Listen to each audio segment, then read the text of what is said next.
Chapter की starting में हमें कुछ पुराने सीन्स दिखाए जाते हैं जिधर प्रिंस और आंट यानी जो अंकल की बीवी थी वो बातें कर रहे होते हैं।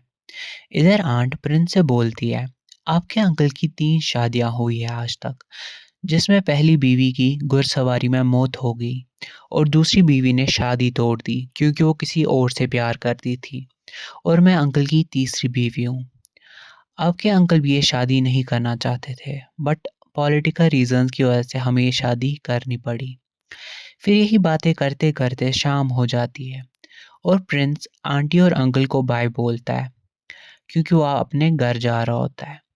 आंट प्रिंस से बोलती है, आप भी सेफली घर पहुंचेगा और अपना ख्याल रखिएगा। और अब प्रिंस चला जाता है उधर से। और इधर आंट अंकल से बोलती है, ऐसा लगता है वो अफ़वाह सच ही थी कि आप अपने भतीजे को लाइक करते हो। आखिर आज मैंने देख ही लिया कि ये प्रिंस इतना ज़्यादा प्यारा है। इधर अंकल आंट से बोलता है, ये फजूल सी अफवाहें मत फैलाओ, इससे किसी का भला नहीं होगा। आंट बोलती है, ठीक है, अब से मैं ध्यान रखूंगी। आंट फिर अंकल से बोलती है, मैंने सुना आपने अपने भतीजे की होने वाली बीवी को ढूंढने की जिम्मेदारी अपने सर ले ली है। आखिर आपके भतीजे की भी शादी होनी है आज या कल, क्योंकि आपने जो पोस्टपोन करवाई थी प्रिंस की शादी कुछ साल पहले, अब उसका भी वक्त ख़त्म हो गया है। मैं चाहती थी कि मैं एक एहसान प्रिंस को दूँ। अंकल बोलता है, एक एहसान? भला वो कैसे दोगी तुम उसे?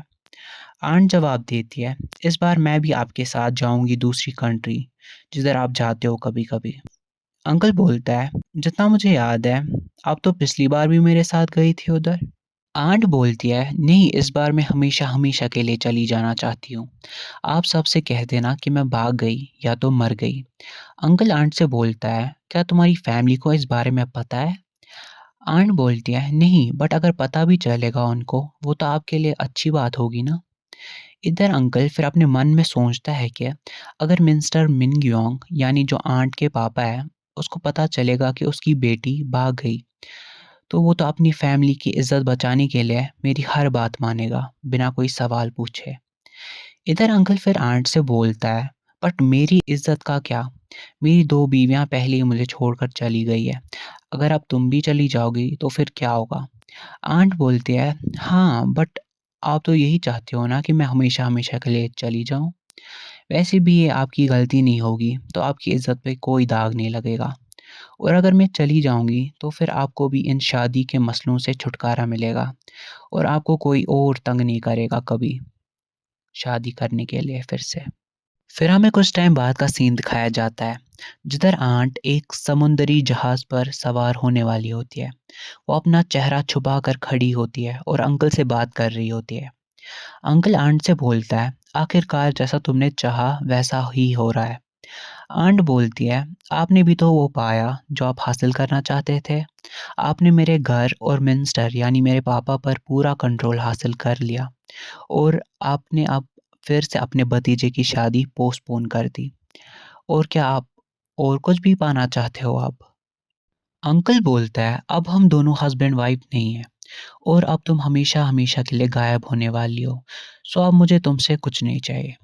आंट बोलती है, अब मैं हमेशा के लिए गायब होने वाली हूँ और हमारे पुराने रिश्ते के खातिर मैं आपसे एक बात बोलना चाहती हूँ कि प्रिंस की फीलिंग्स समझने की कोशिश कीजिएगा और उससे दूरी बनाइएगा। अंकल बोलता है, तुम अचानक से मेरे भतीजे को बीच में क्यों ला रही हो? आंट बोलती है, वेल, आखिर आपको वो अच्छा लगता है ना, और मेरे जाने से आप तो बहुत खुश हो गए होगे, है ना? आपके सारे रॉयल रिश्तेदारों में से आप ही सिर्फ अकेले-अकेले रहते हो। बट मुझे महसूस होता है कि प्रिंस भी अकेला ही है। मुझे पता है उनको लोग बहुत प्यार और लाड करते हैं, बट उनमें कुछ खालीपन-सा है। अंकल आंट से बोलता है, बट उसका भाई भी तो है, उसकी फीलिंग समझ सकता है ना? आंट बोलती है, नहीं, किसी को चाहना एक ख़ास एहसास होता है। कभी-कभी इंसान अपनी फीलिंग्स को जानकर बहुत कुछ गलत कर देता है। इसलिए आप थोड़ा-सा प्रिंस से दूर रहिएगा। अंकल आंट से बोलता है, तुम तो ऐसा बात कर रही हो जैसे प्रिंस और मेरे बीच में कुछ फीलिंग्स है। आंट बोलती है, क्या पता, बट मुझे तो ऐसा ही लग रहा है। अंकल आंट से बोलता है, क्या बकवास कर रही हो? तुम्हें ध्यान देना चाहिए कि तुम क्या बोल रही हो?